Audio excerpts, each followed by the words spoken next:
پہاڑی زبان میں اپڈیٹ سنیے۔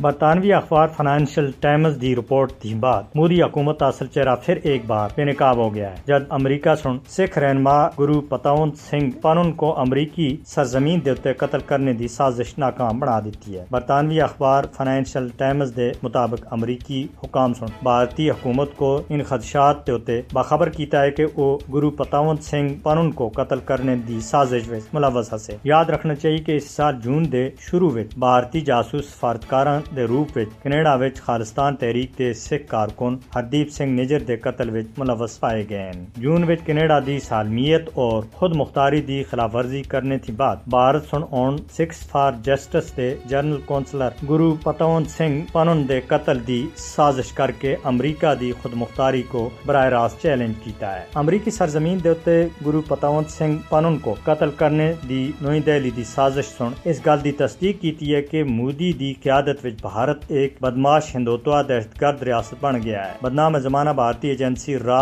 بیرون ممالک وچ سکھ اور کشمیری کارکناں دے قتل دی منصوبہ بندی کر دی ہے۔ امریکہ وچ قائم دے انٹرسیپٹ نیوز آرگنائزیشن سن اپنی 21 نومبر دی ایک رپورٹ وچ انکشاف کیتا ہے کہ کئی سالاں تک مقبوضہ جموں کشمیر اور پاکستان وچ دہشت گردی کرنے کے بعد بھارت ہن کینیڈا اور امریکہ دی خود مختاری دی خلاف ورزی کردیاں ہویاں پکڑیا گیا ہے۔ بھارتی ڈیتھ کارڈز دے ہاتھوں بیرون ممالک وچ سکھ اور کشمیری کارکناں دے قتل سن ایک قابل اعتماد بین الاقوامی شراکت دار دے طور دے اتے نئی دہلی دی ساخت دے اتے سوالیہ نشان لا دیتے ہیں۔ سکھاں اور کشمیریاں کو یکے بعد دیگرے بھارتی حکومتاں دے ہاتھوں منظم ظلم و ستم دا سامنا کرنا پے رہا ہے۔ مودی حکومت بیرون ممالک وچ سیاسی مخالفین کو قتل کرنے دی سازش کر کے بین الاقوامی قانون دی باندھے طور دے اتے خلاف ورزی کر رہی ہے۔ بھارت لمبے عرصے تیں پاکستان وچ دہشت گردی دی کاروائیاں دی مالی معاونت منصوبہ بندی اور پھر انہاں کو انجام دے رہا ہے۔ پاکستان سن کئی بار دنیا کو جنوبی ایشیا وچ بھارت کے غیر مستحکم کردار تے باخبر کیتا ہے۔ بین الاقوامی برادری کو یہ سمجھنے دی ضرورت ہے کہ RSS دی حمایت والی مودی حکومت پوری انسانیت کے واسطے خطرہ بنتی جا رہی ہے۔